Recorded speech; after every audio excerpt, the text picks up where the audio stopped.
आरो दिनै दुलाराय बर' फिसा आफादनि बिथोन बायदियै गलाघाट जिल्ला दुलाराय बर' फिसा आफादाबो नैबे साखाथियाव थानाय नैबे टाउनाव दिनै जि मोनसे बनजार रेलि बे बनजार रेलि हाबाफारिखौ लानाय जादों आरो थांखिया बेनो जोंनि जि बिकेडब्लिउसिनि जि बे बिकेडब्लिउसिनि जि समान मोनथाय बा गोहोखौ दिनैसिम जेसेबांखिनि मोननो हानांगौ हायाखै आरो बिकेडब्लिउसिनि जि गामियारि सोसननाय बे गामियारि सोसननाया दिनैसिम दाबो जानो हायाखै आरो बेनिखायनो जों डिमान्ड खालामो थाबैनो जोंनि बिकेडब्लिउसिखौ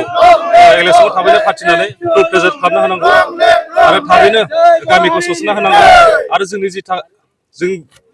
जि मोनथाय जि जोंनि हानि मोनथाय बे दिनै हानि मोनथाया दिनैसिम दाबो जायाखै बेखौ थाबैनो जों सरकारखौ हानि फाट्टाखौ खालामना होनो थाखाय जोङो खावलायदों आरो बिनि अनगायैबो जे जोंनि बिटिआर आरो बिटिआर बायजोआव थानाय बर' बिजोंनि नेशनेल स्कुल कलेज गासैखौबो दिनैसिम जेरैबायदि स्कुल प्रभिन्सियेलाइज जानांगौ बे दाबो जानानै थायाखै थ' बेखौ थाबैनो गासैबो स्कुल कलेजाव प्रभिन्सियेलाइज खालामना होनो थाखाय बा पस्ट ग्रेड खालामना होनो थाखाय जोङो गुरै खावलायदों आरो जे 125 एमेन्डमेन्ट बिल 128 एमेन्डमेन्ट बिलखौ सोदांनानै 125 एमेन्डमेन्ट बिलखौ पास खालामनांगौ आरो बिटिआरनि थाखाय जि 1500 कोटि बे 1500 कोटिखौ थाबैनो पास खालामना होनांगौ आरो जोङो बेखौनो गलाघाट जिल्ला दुलाराय बर' फिसा आफादा बेखौनो जों आसाम सरकार आरो भारतनि सरकार जों बेखौ जोङो बिथांमोननिसिम जों नैबे डिमान्डनि गेजेरजों जोङो गुरै खावलायदों गिबियावनो गोजोन मोनाबिलिनि खौरांगिरि नोंथांमोननिसिम गाहाम हामलायनायखौ जासिदों दा जोङो दिनै दुलाराय बर' फरायसा आफादनि बिथोन बायदियै जोंनि गलाघाट जिल्लायावबो जि मोनसे जोंनि बनजार रेलि बे हाबाफारिखौ जोङो सानखाथियाव जोङो जागायदों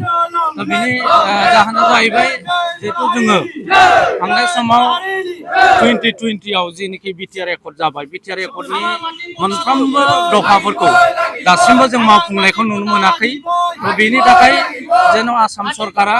आरो मिरु सरकारनिसिम दैथायहरनायनि गेजेरजों थाबैनो जोंनि बिटिआरनि मोनफ्रोमबो सुक्तिफोरखौ आखरे जाहाथे पालन खालामो बिनि थाखाय जों दिनै नैबे मोनसे हाबाफारिखौ लादों बेवहायनो जोंहा दंखायो जे 6.3 क्र'र्सनि गेजेरजों जोंनि जि बर' फरायसालिफोर दङ बे फरायसालिफोरखौ थाबैनो सरकारिकरन खालामनांगौनि थाखाय जोङो सरकारनिसिम नारसिनगोन आरो जोंनि बिटिआर एकर्डजोंनो मोनफानाय बिटिआरनि बायजोआव थानाय जि बिकेडब्लिउएसि मोनसे गावहायुङारि खुंथाइ मोनबाय बे गावहायुङारि खुंथाया दिनैसिमबो आबुं महर मोनाखै दासिमबो इन्टारिम बर्डजों सोलिबाय थादों जों बेखौनो सरकारनिसिम नारसिनदों जे बिथांमोनहा दिनैनि नैबे जोंनि दाबिनि गेजेरजों थाबैनो जोंनि बर' कसारि वेलफेयार अट'नमास काउन्सिलखौबो आबुं महर होनांगौ बिथांमोनहा जोंनो इलेक्सन खुंफुंनानै होनांगौ अब्लासो जोंनि बिटिआरनि बायजोआव जाखिनि बर' थानायनि जि सिमा सरसा जि जौगानाय बे जौगालांगोन जों बेखौ नोजोर बोनानै सरकारनिसिम नारसिनदों आरो बिटिआर एकर्डनि गेजेरजों मोनफ्रोमबो थानाय दफाखौ जेन' थाबैनो आबुं महर होयो